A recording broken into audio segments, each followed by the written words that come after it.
Saya tak boleh nak gambarkan 3-4 hari tak tidur, segala jenis kusut masai, segala-galanya.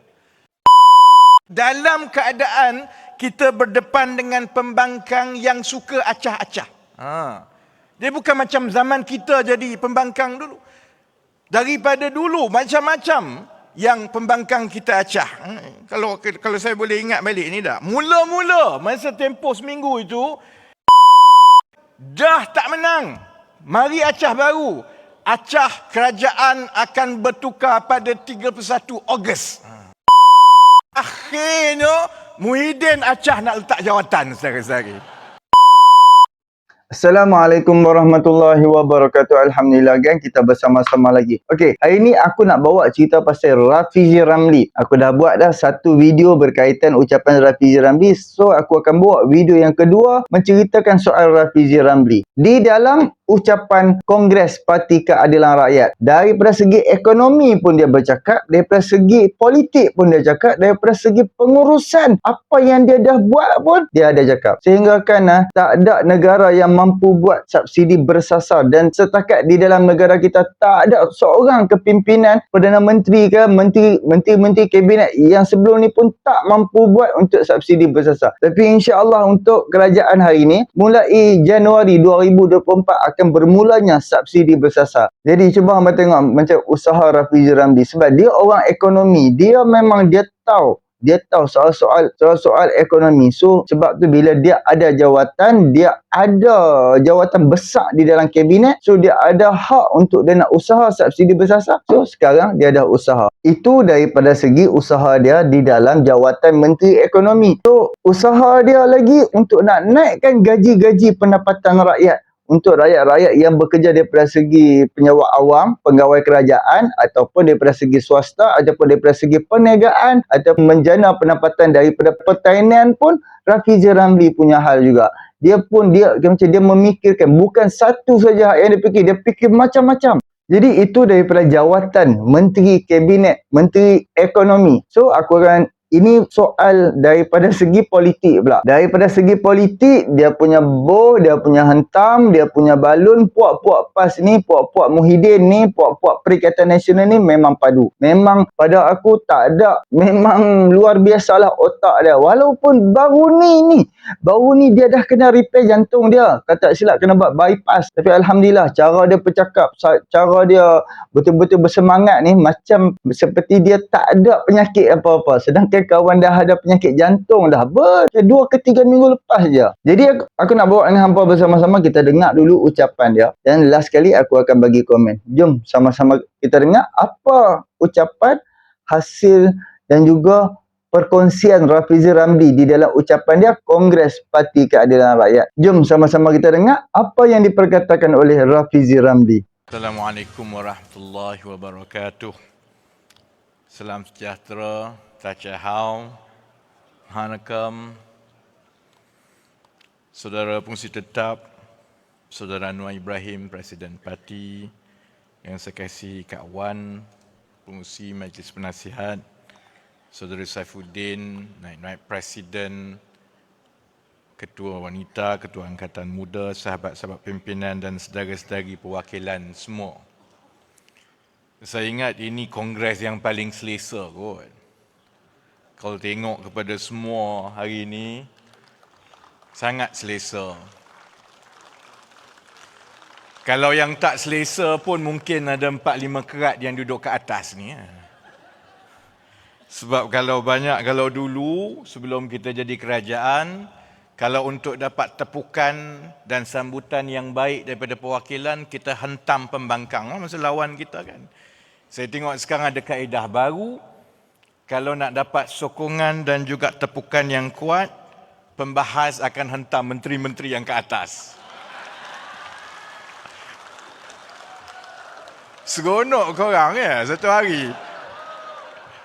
Tapi saya ingat lepas ini, siapa yang nak jadi menteri, timbalan menteri, perlu tanda tangan aku janji, bersedialah kena maki dekat Kongres tahunan. Tapi saya sebenarnya bersetuju dengan banyak pandangan-pandangan itu, sama juga yang disebut oleh sahabat-sahabat pimpinan yang lain, memang betul dalam tahun pertama, oleh kerana banyak tumpuan kita itu ialah soal membetulkan perjalanan negara.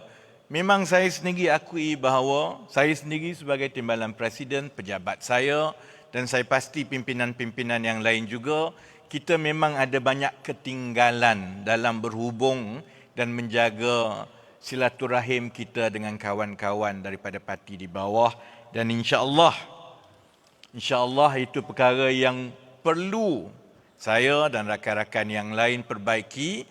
Permintaan saya satu saja. Asalkan kena dengan tata kelola dan juga aspirasi kita untuk bawa perubahan dalam kerajaan. Kalau kamu datang minta projek 2 bilion, memang kena halau. Kalau yang lain mengikut peraturan, insya-Allah saya ingat kita dalam parti dan pimpinan, tumpuan kita dalam tahun 2024 ke atas ini ialah supaya kita dapat seimbangkan kedua-dua perkara tersebut. Terima kasih kepada pembahas-pembahas yang telah mengupas isu-isu nasional. Saya tahu dia tak mudahlah daripada kita parti pembangkang. Dia sebenarnya lebih mudah berbahas untuk hentam lawan daripada berbahas untuk bercakap dan mengupas isu-isu untuk membina negara. Khususnya dalam perkara-perkara pentadbiran dan idea-idea dasar yang memang mencabar kita. Sebab itu saya tengok berbanding dengan perbahasan-perbahasan kongres yang lepas, memang rasa hamba sikit kali ini. Dia tak sama macam yang lepas-lepas, orang semua rasa gembira, rasa semangat, yang jerit lawan tetap lawan banyak. Ni tak banyak kali ni. Sebab itu saya nak minta, ada sedikit permintaan dengan Datuk Seri Anwar. Saya jarang minta benda, hari ni perbahasan last kali ni saya nak minta Datuk Seri Anwar, kalaupun perbahasan kita hamba hari ni, jangan cuba-cuba nak buat gimmick macam Tan Sri Muhyiddin Yassin. Kot-kot lah orang dok kata, populariti Perdana Menteri ni dah jatuh, tengok perbahasan Kongres pun macam hamba, kot-kot lah Datuk Seri Anwar lepas ini, konon nak menarik diri, lepas tu balik tanya Kak Wan. Jadi, saya sedari hakikatnya selepas 1 tahun, dengan segala cabaran kita, Saudara Anwar telah berjaya membawa kestabilan politik kepada negara kita, walaupun keputusan PRU 15 itu sebenarnya kucak-kacir. Kalau tengok kepada keputusan PRU 15, dan saya semalam Datuk Seri Zamri ada, duduk sebelah saya mewakili Barisan Nasional. Jadi kami sebut, sekarang ini kita dah tak ingat tempoh masa 1 minggu yang begitu kucak-kacir untuk kita menubuhkan kerajaan. Bagi mereka yang terlibat, beberapa daripada kami, tempoh masa itu adalah tempoh masa yang saya tak boleh nak gambarkan. 3-4 hari tak tidur, segala jenis kusut masai, segala-galanya. Tapi sekarang kita dah tak ingat semua itu. Kerana hakikatnya, satu perkara yang sangat-sangat diperlukan oleh negara sejak tahun 2018, iaitu kestabilan politik. Saya ucap tahniah kepada Datuk Seri Anwar kerana telah mengembalikan kepada negara kita. Memang betul mungkin sekarang kita ambil mudah macam benda tu memang daripada dulu macam itu. Tapi jangan kita orang lain lupa tak apa. Kita dalam parti jangan lupa. Sebab itu kalau orang tanya saya, orang selalu tanya, ini kenapa Menteri Ekonomi ni jarang sangat jumpa dengan Perdana Menteri? Dia gaduh dengan Perdana Menteri ke? Saya memang jarang kacau Datuk Seri Anwar. Tak minta tarikh, tak jumpa semua sebab saya ingat satu benda. Datuk Seri Anwar menjadi Perdana Menteri yang kita perlu pastikan ada kestabilan politik dalam keadaan kita berdepan dengan pembangkang yang suka acah-acah. Dia bukan macam zaman kita jadi pembangkang dulu. Daripada dulu macam-macam yang pembangkang kita acah. Kalau saya boleh ingat balik ni dah. Mula-mula masa tempoh seminggu itu, dia acah cukup jumlah. Cukup jumlah, acah je. Jadi rakyat semua duk fikir, pelabur semua cukup jumlah ke tak cukup jumlah ni tak? Lepas sudah pun Datuk Seri Anwar angkat sumpah. Ada acah lagi. Masih lagi acah nak tebuk atap. Lama mana nak tebuk atap ni? Lepas 1 bulan ke 1 bulan, sampai pelabur, media duk tanya kita tiap-tiap bulan, adakah kerajaan ini akan tumbang? Lepas tu nak masuk bulan 4, bulan 5, ada acah baru lagi. Acah untuk menang dekat Selangor. Amir mana Amir? Berbulan-bulan Amir tak tidur. Kotlah acah dapat menteri besar. Daripada Kod Azmin Acah jadi menteri besar Selangor baru ke? Kemudian dah tak menang. Mari acah baru. Acah kerajaan akan bertukar pada 31 Ogos. Kita tunggu sampai 45 Ogos. Sampai kesudah tak bertukar. Dah habis 1 tahun kena acah. Akhirnya Muhyiddin Acah nak letak jawatan saudara-saudari. Sekarang kita gelak. Kita gelak. Sebenarnya 1 tahun yang memang macam-macam jadi dalam keadaan kita kena menguruskan negara yang kita ambil alih itu kucak-kacir dalam pelbagai bentuk. Sebab itu, saya sebenarnya nak ambil, saya jaranglah ulas sangat komen-komen dekat luar. Kalau orang kata kerajaan tak popular ke, survey begitu, survey begini, saya nak ulas sedikit. Sebab biarlah yang terbaru ni nampak bila pembangkang pun tak ada isu sebenarnya. Selain daripada cerita yang terbaru ini, cerita Ustaz Hadi mandi dalam kolam, selain cerita itu, cerita yang pembangkang duk bawa sekarang ini ialah populariti Datuk Seri Anwar dan kerajaan perpaduan jatuh, dia kata. Dan jatuh itu sebab ekonomi tak bagus. Sebagai sebuah parti lah, memang resam kita, memang gaya kita, kita tak pernah tolak pandangan orang. Apa yang orang tak pernah kata, pandangan macam-macam bagi. Tapi resam kita juga, tambah sekarang ini kita dah jadi kerajaan, ada pandangan yang bila bagus dan bila disokong dengan data, dengan bukti, dengan kupasan yang baik, pandangan itu kita ambil sebagai azimat. Memang betul. Tapi banyak juga pandangan-pandangan ini yang sebenarnya tidak berpandukan kepada bukti, kepada fakta, maka pandangan ini kita ambil with a pinch of salt. Dan itulah pandangan saya kalau soal populariti dan perkara-perkara yang cuba dimainkan sekarang. Sebab kalau kita ingat sejarah kita lah, bila masanya orang kata PKR dan Datuk Seri Anwar ni popular? Mana pernah? Memang tak pernah pun. Dulu zaman daripada awal dulu, orang kata PKR ni parti the weakest link. Bila tahun 2008, keadilan sebagai sebahagian daripada Pakatan Rakyat menidakkan majoriti 2/3 Barisan Nasional dan membawa kepada perubahan yang kita ada sekarang. Masa itu, walaupun kita parti paling besar dalam parlimen, tak ada orang kata kita okey ke apa. Kawan dan lawan kata kita the weakest link.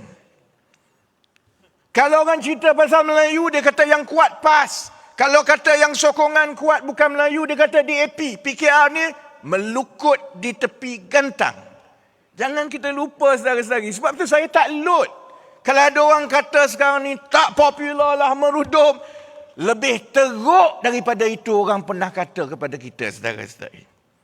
Sebab itu bila tahun 2014, 2015, bila kita dah nampak PAS tidak lagi sehaluan dengan aspirasi negara progresif yang kita bawa, bila kita kata kita kena berpisah daripada PAS, lalu kita tubuhkan Pakatan Harapan, yang ramai bagi pandangan yang menentang itu adalah kumpulan yang mengaku progresif sendiri.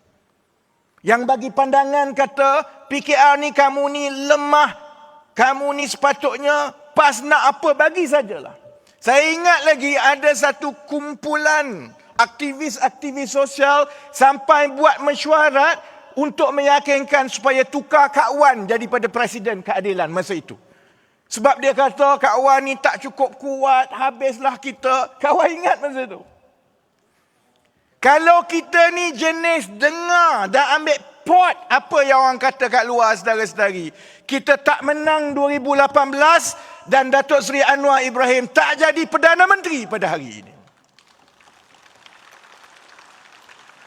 Kalau kita balik lebih awal lagi, masa keadilan ditubuhkan tahun 1999, masa itu orang kata, kamu takkan pergi mana-mana. Penganalisa kata, parti pelbagai kaum tidak ada harapan dalam negara kita. Saya ingat lagi masa saya muda-muda, kecewanya bila kita pujuk orang, cuba dapatkan kawan-kawan masuk dalam keadilan. Jawapan yang saya dapat daripada orang yang paling terpelajar pun, parti pelbagai kaum kat Malaysia ni tak ada harapannya. Buang masa saja. Kemudian, bila Datuk Seri Anwar duduk dalam penjara lama tu, semua orang kata keadilan ni tak ada Anwar, tak ada apalah. Dia berjuang hanya untuk Anwar saja. Tak ada harapan. Yang kata ni siapa? Penganalisa-penganalisa politik lah. Yang macam yang kita ada sekarang. Tahun 2004, kita tinggal satu kursi. Pun sama, penganalisa politik, survey tak survey, kata keadilan akan berkubur lepas itu. Kemudian tahun 2013, 2015, Datuk Seri Anwar ke penjara pun sama. Orang kata macam itulah. 2016, bila kita buat Pakatan Harapan, kita kata nak menang kena 3 penjuru. Pun sama. Penganalisa politik, profesor, ahli akademik, universiti mana, semua kata ini semua akan kalah. Masa kita menang, tak ada pula dia minta maaf saudara-saudari. Ni yang duk tulis ni, analisa demi analisa. Bila kita menang, pernah dengar tak? Ada seorang penganalisa politik tampil ke hadapan kata, sebenarnya saya silap 2 tahun lepas. Sebenarnya, keputusan yang dibuat oleh PKR itu adalah tepat. Kita takkan dapat, saudara-saudari.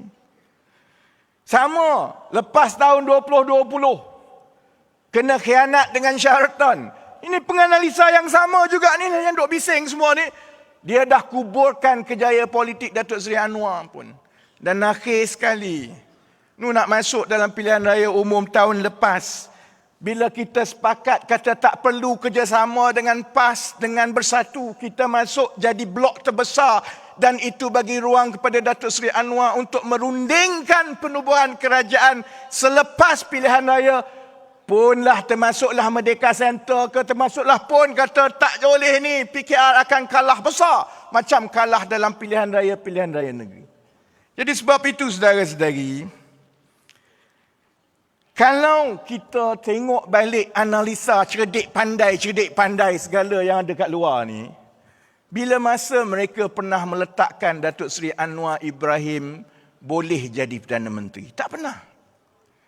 Sebab itu, selama bertahun-tahun sudah jadi disiplin kita.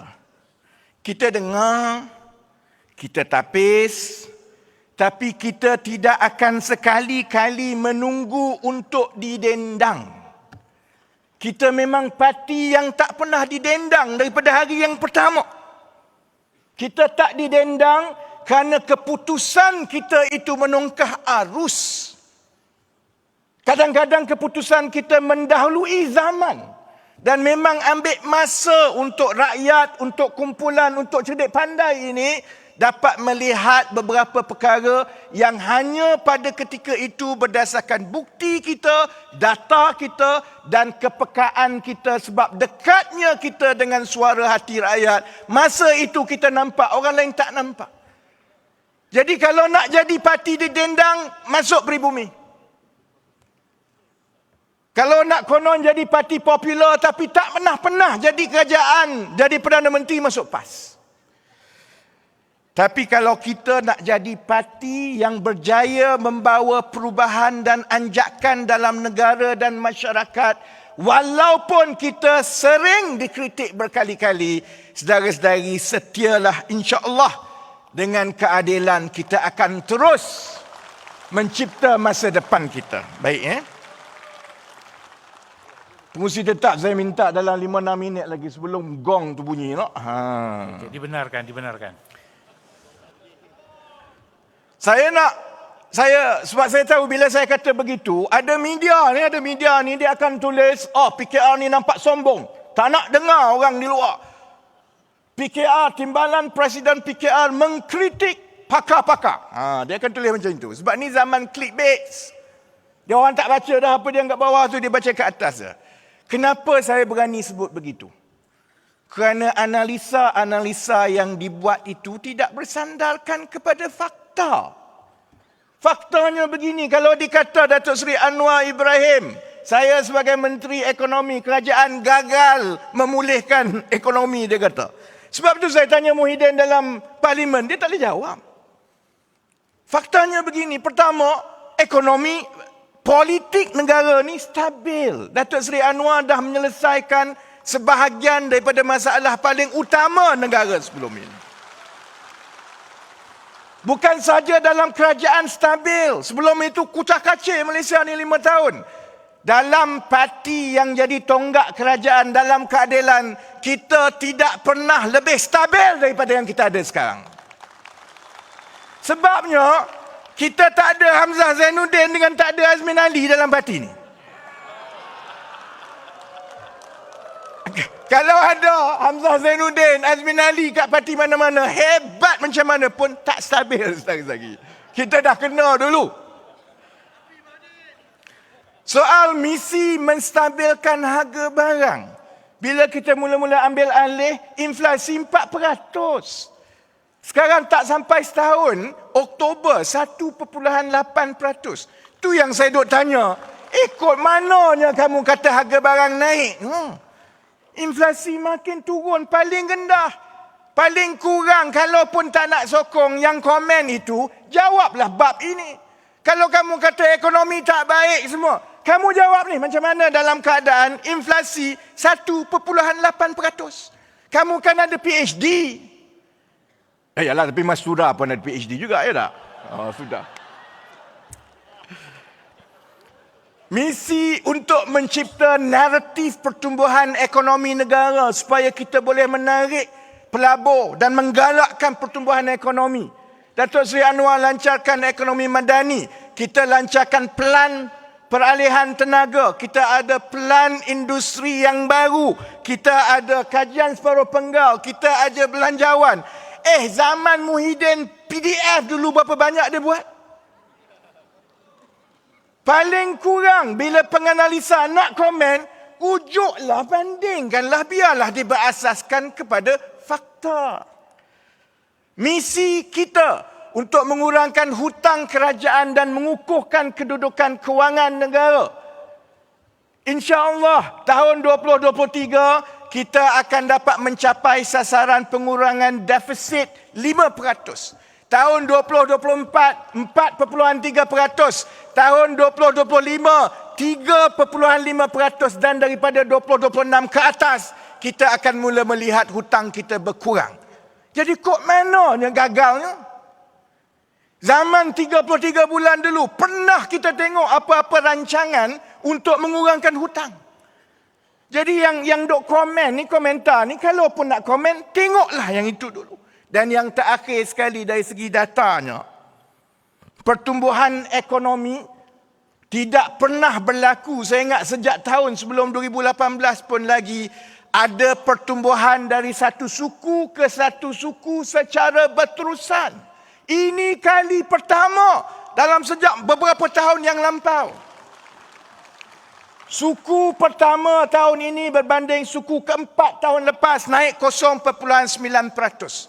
Suku kedua berbanding suku pertama naik 1.5%. Suku ketiga, saya sebenarnya dah pucat tahu suku ketiga. Habislah ni macam mana ni tak naik. Suku ketiga naik lagi 2.6%. Dan berdasarkan keadaan sekarang, insya-Allah kita akan dapat melepasi sasaran pertumbuhan kita. Ini berlaku dalam keadaan seluruh ekonomi dunia sekarang ini tengah lembab. Muhyiddin tak jawab. Penganalisa ekonomi tak jawab. Kalau walaun tak faham, okeylah, memang walaun macam itu.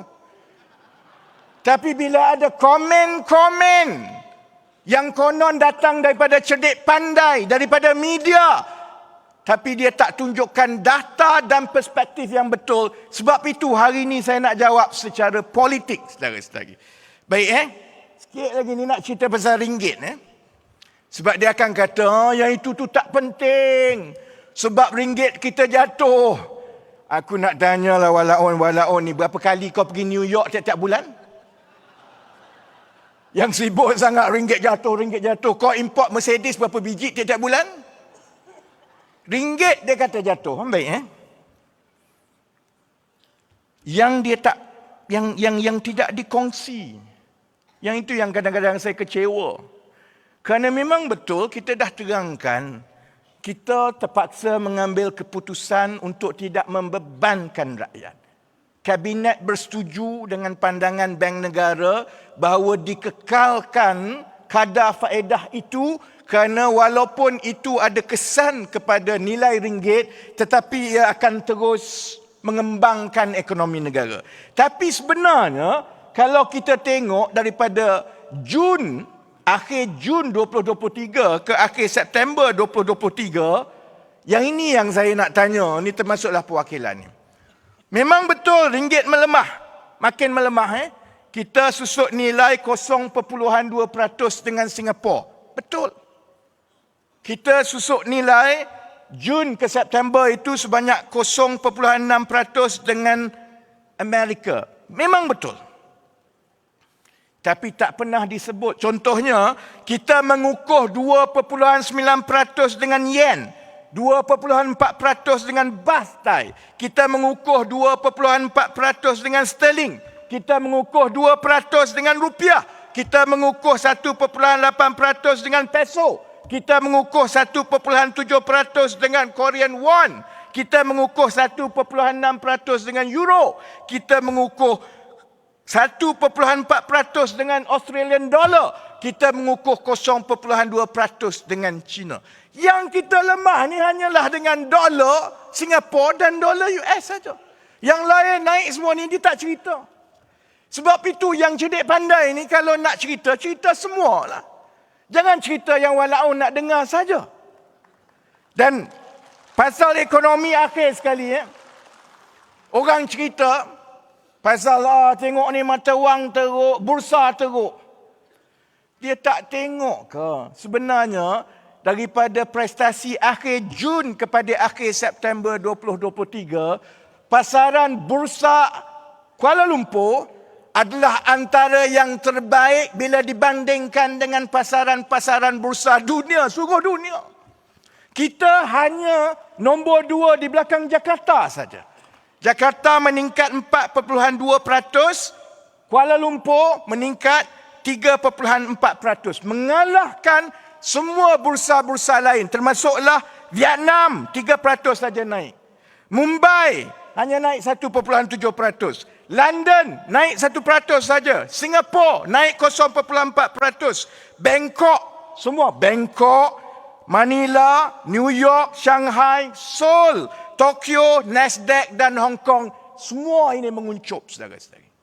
Sebab itu, saya nak maklumkan bahawa kita biasa menongkah arus.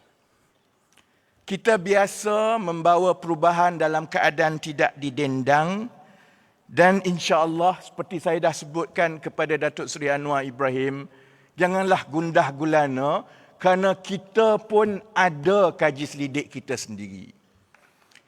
Kaji selidik kita itulah yang sebelum ini membimbing kita untuk membuat keputusan-keputusan di luar jangkauan rakyat seperti 3 penjuru dan sebagainya, dan kaji selidik kita menunjukkan ada peningkatan populariti Datuk Seri Anwar Ibrahim dan kerajaan daripada Julai ke September, kemudian dia kekal di November begitu.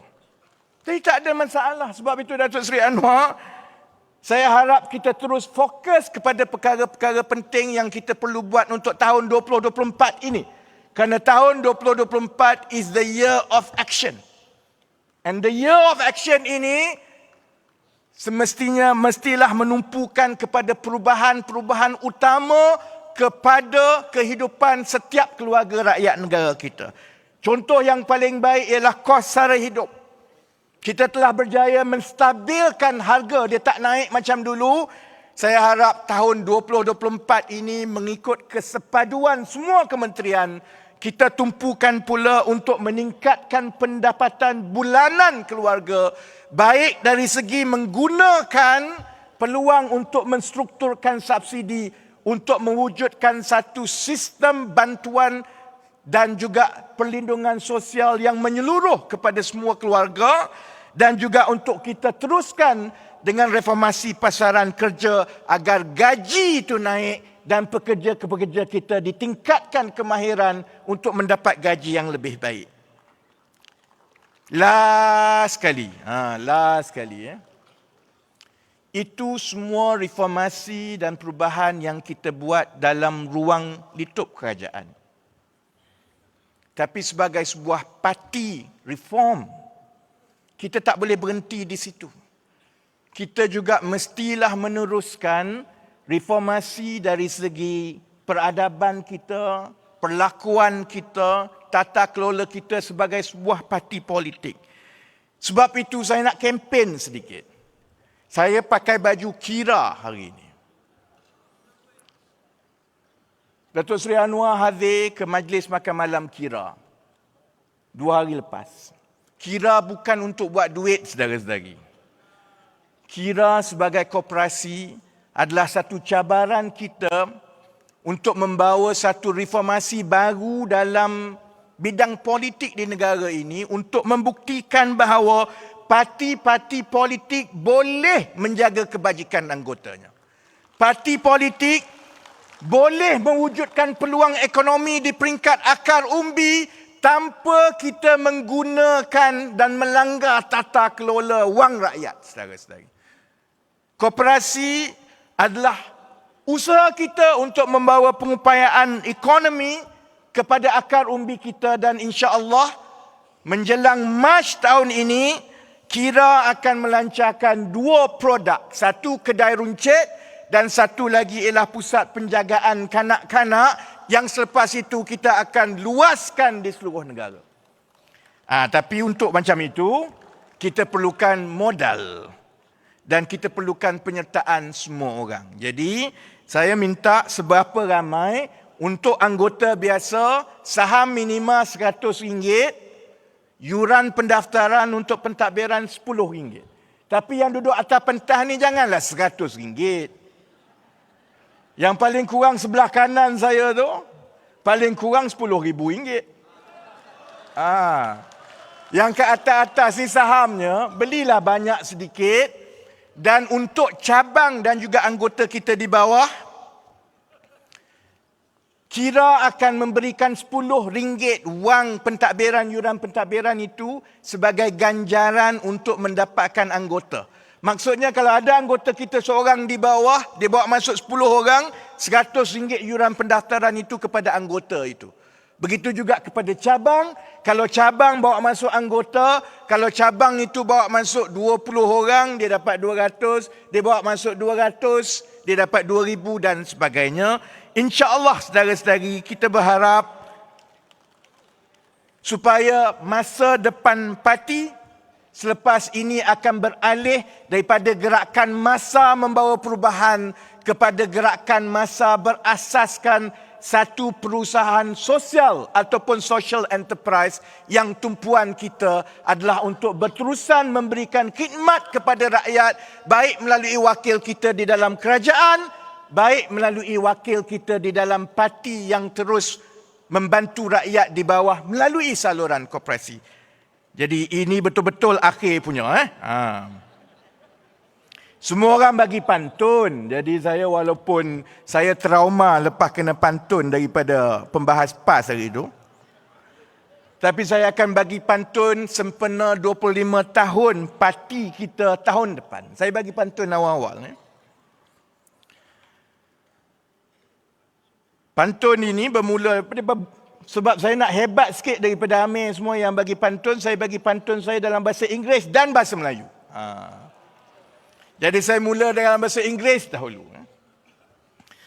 Ini pantun kepada parti kita yang sekarang ini nak masuk umur 25 tahun, yang tak pernah didendang, yang macam-macam kita kena. Jadi ini untuk parti dan sudah tentu semua anggota-anggota kita. You are still so young to travel so far. Old enough to know who you are. Wise enough to carry the scars without any blame. There's no one to blame. Maksudnya begini dalam bahasa Melayu saya terjemahkan. Untuk Parti Keadilan Rakyat. Walau muda jauh sudah berjalan. Matang umur, kenali kawan dan lawan. Bijaksana menanggung derita dan beban. Janganlah salahkan orang, itulah namanya perjuangan. Saya doakan keadilan dan saudara-saudari akan terus segar-bugar berbakti kepada rakyat untuk 100 tahun yang akan datang. Sekian, Sese, Nandri, Vanakam, terima kasih. Wabillahi taufiq wal hidayah. Wassalamualaikum warahmatullahi wabarakatuh. Terima kasih Saudara YB Rafizi Ramli, Timbalan Presiden atas ucapan penggulungan yang penuh dengan fakta data sebentar tadi. Tuan-tuan, Alhamdulillah geng, kita dah dengar ucapan Rafizi Ramli di dalam Kongres Parti Keadilan Rakyat. Dia menceritakan pengorbanan mereka di dalam Parti Keadilan Rakyat, pengorbanan sehingga tak tidur, kusut masai, and pergi berkempen ke sana ke sini, jumpa orang sana sini, menceritakan Parti Keadilan Rakyat. Kita nak bawa reform, kita nak buat perubahan, kita nak ubah negara kita ni, kita nak hapuskan rasuah, kita nak hapuskan salah guna kuasa, kita nak hapuskan penyakau-penyakau yang ada di dalam negara kita. Alhamdulillah. Kan? Aku memang manusia luar biasa lah Rafizi Ramli ni kan. Bukannya biasa-biasa, memang dia otak dia memang laju, otak dia memang geliga, otak dia memang luar biasa. Daripada segi ekonomi dia hebat, daripada segi pengurusan dia hebat, daripada segi politik pun dia hebat. Dia boleh hentam orang kaum-kaumnya dengan berfakta, dengan apa semua ada di dalam kepala otak dia.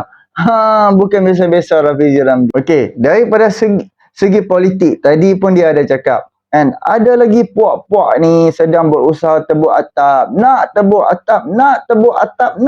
atap. Tapi depa masih lagi depa nak guna sistem SD. Sekarang ni dah tak boleh guna sistem SD. Sekarang ni kita perlu guna envelope parti itu, parti politik itu. Parti contoh macam satu gabungan besar Pakatan Harapan yang melompat pergi bersama dengan depa, ataupun Barisan Nasional, bukannya Parti UMNO, no. Ini Barisan Nasional yang melompat meninggalkan gabungan hari ini, pergi duduk bersama dengan depa, baru boleh. Kalau setakat nak pergi cari individu-individu, tak boleh. Dan cuba abang tengok daripada first Anwar Ibrahim angkat sumpah sebagai Perdana Menteri, sampailah bulan Ogos, bulan Ogos tak babai lagi. Sehingga sekarang tadi dia kata 45 Ogos kan. Kan. Daripada segi troll ni Rafizi Ramli memang hebat. Daripada segi dia hentam, dia troll, dia balun, memang luar biasa. Kan. Cuba abang tengok. Yang di dalam negara kita sekarang ni memang dah stabil, pengurusan dan juga rancangan-rancangan kerajaan memang dah okey, alhamdulillah. Tapi ni puak-puak ni sengaja nak kucak-kacirkan negara kita. Kan, seperti mana yang diperkatakan oleh Rafizi tadi, puak-puak ni lah yang nak menjatuhkan negara kita, yang nak mengkucak-kacirkan negara kita, nak huru-harakan negara kita. Bukan orang lain, puak-puak ni lah. Depa bilang macam depa tak ada modal, puak-puak pas perikatan ni macam tak ada modal. Depa pergi cari modal lain. Depa pergi korek yang dulu-dulu, depa pergi korek. Yang terbaru depa duk cerita pasal populariti Anwar Ibrahim. Populariti ni biasalah, ni baru setahun. Turun naik tu biasa. Tapi sengaja depa duk manipulate. Tengok Anwar jatuh, Anwar ni. Waktu populariti Anwar naik hari tu hampa langsung hampa duk tak cerita. Sekarang baru hampa duk nak cerita pula sebab populariti Anwar tu menurun. Yang hak yang Merdeka, yang populariti hak yang dibuat oleh Merdeka Center, dia hanya refer kepada 1000 orang lebih je. Kan? Entah dia pitanya tu semua walaun. Kan? Pun memang memang dapatlah peratusan rendah. Jadi ya, bila puak-puak PAS ni tak ada modal, mereka akan pergi korek benda-benda hak yang lama. Itulah cara-cara mereka. Apa-apa isu yang ada, kerajaan dah terangkan apa yang akan selesaikan, tapi mereka sengaja duk manipulate bagi nampak benda tu besar, bagi nampak benda tu teruk. Itulah yang seperti mana hak yang perhimpunan kes yang Nick Ellie ni, kan sepatutnya mereka kena ubah balik lah hak yang sistem undang-undang mahkamah syariah. Mereka kena ubah, mereka kena gubal balik undang-undang untuk di negeri Kelantan. Tapi mereka tak buat, kan? Mereka pergi buat kata, oh ini tak ancam, itu tak ancam, kan? Sedangkan mereka faham, tapi sengaja mereka buat tak faham. Aku dah ada buat satu video menceritakan itu perbahasan daripada Datuk Kamal Amir dan juga Datuk Sani Hamzan. Bukan Sani Hamzan, Sani Abdullah, Sani Dola. Aku baru post tadi, hampa boleh pakai hampa pergi tengok penjelasan keterangan soal kes Nick Ellie ni. Banyak sangat dah video pasal kes Nick Ellie ni yang aku buat. Hampa boleh, kalau hampa tak faham lagi apa yang berlaku, boleh pergi layan video tu. Jadi untuk yang terakhir, pada aku, rancangan kerajaan hari ini sangat-sangat luas dan sangat-sangat jelas, kan? Kita kena ambil tahu, geng. Untuk kawan-kawan kita hak penonton ni yang ambil tahu, terima kasih banyak. Dan InsyaAllah hampa akan nampak apakah plan kerajaan, apakah haluan kerajaan, apakah tindakan kerajaan. Dan hampa bandingkan sewaktu zaman Perikatan Nasional, apa yang berlaku, apa yang dah usaha mereka buat yang sehingga akan mendatangkan hasil sehingga hari ini. Dan hasil tu dapat menguntungkan negara sehingga hari ini. Apakah? Kan? Apa dia? Daripada segi COVID, alah, COVID satu dunia, Habib. Kan? COVID dekat negara lain tak buat PRN pun. Tiba-tiba, siapa yang balik daripada PRN Sabah, memang tak perlu kuarantin. Pam keluar tu COVID naik balik, kan? Lepas tu habiskan bilion ringgit beli vaksin, dalah vaksin kena lupus macam tu je. Beli ventilator, kan? Apa berlaku dengan ventilator, kan? 100 unit lebih tak boleh pakai. Dah lah satu ventilator pun dah berapa ratus ribu harga. Bayangkan 100 unit lebih. So buang duit macam tu je. Jadi jujur aku cakap, puak-puak PAS ni depa tak ada plan. Pengurusan negeri, cuba hampa tengok apa yang mereka dah buat dekat Kelantan, Terengganu, Kedah, kan? Apakah dalam masa setahun ni perubahan, kan?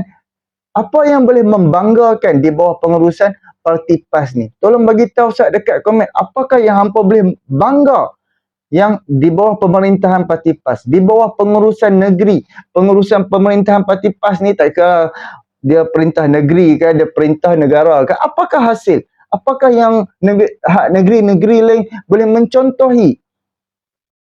Boleh contohi di bawah pemerintahan PAS. Semua makin teruk dah, kan? Memang tak tahulah. Jadi fikirlah, geng, fikirlah, kan? Hampa boleh tengok, bolehlah lepas ni bolehlah follow ni akaun aku ni, tolong subscribe, like, komen dan share, dan boleh follow kepimpinan tertinggi di dalam negara kita. Kita ambil tahu dan kita dengar penjelasan mereka, barulah kita boleh tahu haluan mana yang kerajaan kita ni duk tengah usahakan dan haluan mana yang duk yang kerajaan yang macam duk tengah fokus. So boleh tolong subscribe, like, komen dan share, hantar kat mak ampak tuan. Assalamualaikum.